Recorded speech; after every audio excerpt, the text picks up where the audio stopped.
Hey guys, and down here, this is going to be my chapter review to My Hero Academia or Boku no Hero Academia 263. I want to be with you guys. Now, this was a good chapter, if only just for the Kaminari looking dope as fuck scene, but there was more. And when I do actually write up these reviews and I kind of write the main points that I want to address, I think my favorite part of that is coming up with the names of the scenes. Some of the scenes I just come up with are just complete shit in terms of the naming. I'll just say, yeah, this is what it is. You'll see that. But some of them, it's like, you know what, I'm kind of low key proud of that. Anyway, the first scene, creatively named Rear Guard. We start off with Mineta, Jiro, Yao Yorozu, who are chilling with a whole bunch of their classmates and other heroes, serving as the rear guard, hence the name of the scene.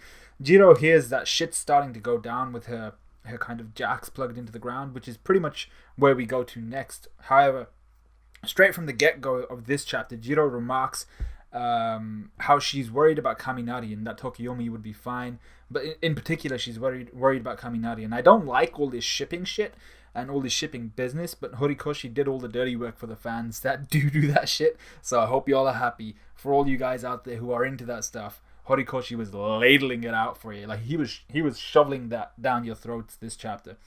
So then the next scene, raid. We then go to the rest of the heroes who dash through the mountains towards this mansion housing the villains.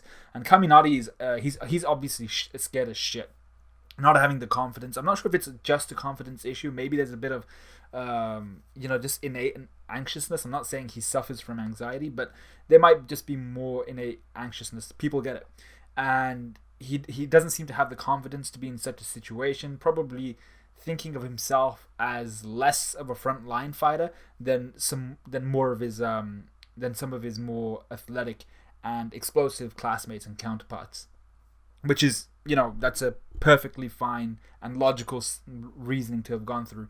Midnight here does she does a decent job here. Actually, I said excellent job, but she does a decent job at this point of the chapter, but an excellent job throughout the chapter as a whole of trying to calm down our little Sparky boy, telling him that he's needed to do a job that the adults, the freaking pros, can't do. So she's trying to hype him up a bit, like, oh, we can't do this, we need you to do this, you're the only one, you're the freaking chosen one. But that can put more pressure on people, and it doesn't seem to really calm down Kaminari that much.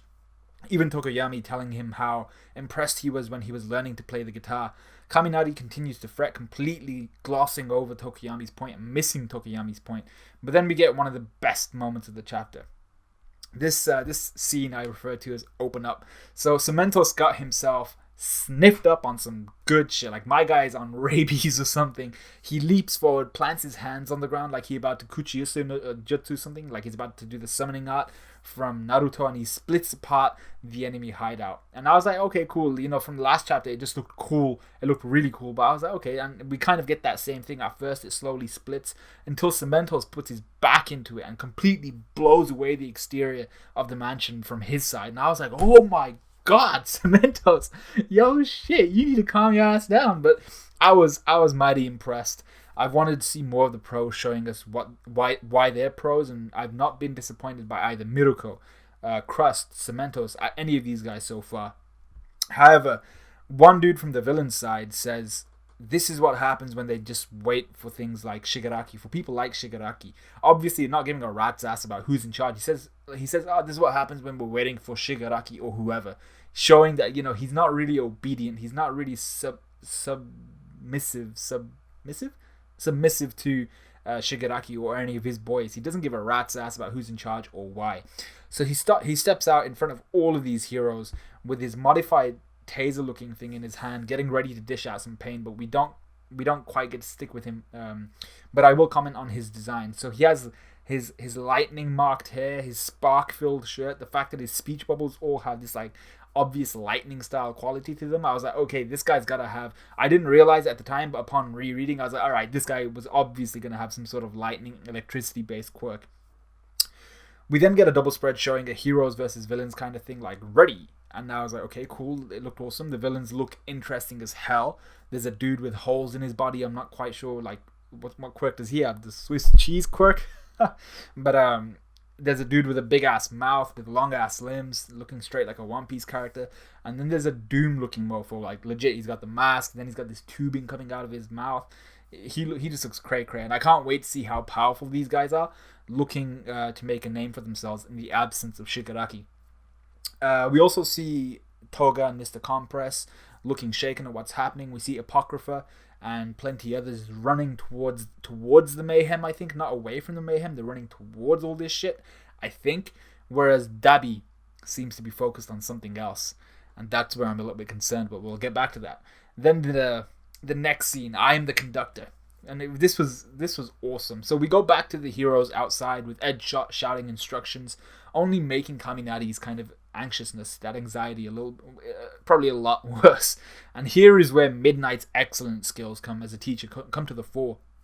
She recognizes Kaminari losing his shit, so she surprises him by popping up next to him suddenly, distracting him from his thoughts, and then she gets him to refocus on something else, something that she wants him to focus on. She's like, oh shit, totally pulls him away from his anxiety and those thoughts, and then pushes him towards another set of thoughts.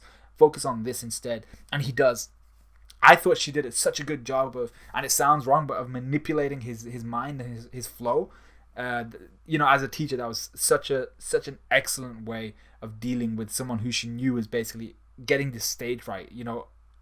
Big situation, big occurrence here, big event. She knew that she needed to direct his attention, and she did it incredibly well. So she tells him to focus on the person who matters the most to him right now. Basically, what are you trying to protect, Naruto? Stuff like that. Very, very shonen-esque at this point. I won't comment on how shonen it was, but Kaminari does this really dramatic turn towards the rear guard. He's like, and I was like, okay, cool. But we zoom in on Jiro here. So we go through the forest, through the heroes, and we focus on Jiro's face. And she addresses Kaminari by his hero name, Charge Ball, I think it was, and encourages him to complete his task. Quick question here. Did Kaminari actually hear her? Or was this just dramatized to show who he cared for? Now, in my opinion, knowing what I know about my hero, but I'm not too sure whether, because with Kaminari and his lightning / electricity based quirk and her jack based quirk and kind of sound wave based quirk, I'm not too sure. There's some overlap here, so maybe he could have heard her. But in my opinion, he shouldn't be able to hear her right now. And his realization came from Midnight and not from Jiro's encouragement. But then the issue I have is, why did Jiro say complete the task or whatever she said as Kaminari turned around and looked towards her? And why did she look up as if she was looking at him and not like at the ground towards where her jacks were connected to the ground? It feels a bit weird. Did she know he was looking? Did he know she was looking? Did he know that she said that? How? So I'm not too sure about that part, but I think it was just for the dramatic effect. Anyway, the sparky looking villain strikes his own palm with that taser and then explodes with a whole bunch of electricity. And I'm going to speculate here with you guys. Help me out.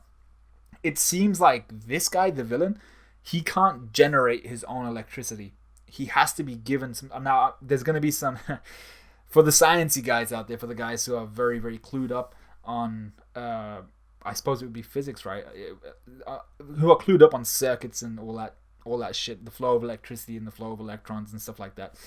You're gonna roast me here because I'm definitely gonna get this wrong. But like I said, it seems like this guy can't generate his own electricity. He has to be given some current beforehand, and then he can crank up the voltage himself, I think. Either way, he needs to be given like a spark up the ass, just like a little bit of a boost from that taser, and then he can crank up the output of the electricity that is now coursing through him. That's very different to Kaminari, who can generate his own and can crank it up and down himself. Kaminari identifies this villain and he dashes towards him, all while Tokiyami gives us this inner monologue really hyping up Kaminari, of how Kaminari is someone who deeply cares for his friends. The example he gives, this is Tokiyami, in his head is when Kaminari learnt the guitar for their performance, where he makes mention of Jiro. And I was like, Horikoshi, you're really pushing the Jiro Kaminari thing. Like, all the fans out there who are about that shit, they're probably like crying their eyes out, getting ready to, I don't know, hug their body pillows or some shit. So the lightning villain unleashes a beautiful attack, huge wall of electricity, kind of a net of electricity that no doubt would have damaged the heroes. And this is why they needed Kaminari, I think.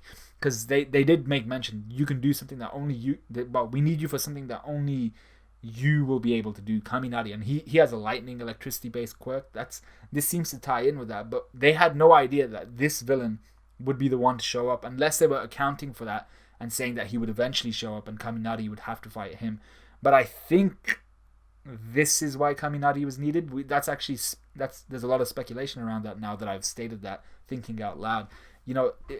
They would have to have positioned themselves immaculately well to have had Kaminari versus this guy, or to have known that guy would come out first and Kaminari would be there quick enough to save the rest of the heroes and stuff like that. But anyway, standing in the middle of all these heroes like Freddie freaking Mercury, and even actually it's very reminiscent of the scene in Fairy Tail. The scene in Fairy Tail where they're going through that Fantasia thing, and everyone does that kind of signal, which means I'll always be watching over you, to Laxus, who's also a lightning-based Dragon Slayer in Fairy Tail. So there's a lot of overlap here, but mostly Freddie Mercury, and he's there kind of using himself as a lightning rod, attracting all of this electricity towards himself, absorbing the attack with ease. Please, Horikoshi, let this be the fight for Kaminari. No doubt he'll get hurt, and he'll learn a few things about how to use his own abilities from a villain, but it would be such a good way for him to see how someone else uses very similar abilities, and maybe he can, like I said, steal some ideas from him. Oh, okay, you're using your powers this way, maybe I'll do that. That's the way fighters tend to do things, and that's the way I'm hoping Kaminari will see this. And Kaminari even says some cool shit here. This is why I'm like, he needs to have this fight. I'm not exactly a fan of Kaminari. I've always liked the lightning character or the lightning power in most manga, but Kaminari hasn't done much yet. This chapter could be a turning point. So then my favorite scene, well, kind of my favorite scene apart from Cementos and Kaminari doing the Freddie Mercury, we have the women and children too.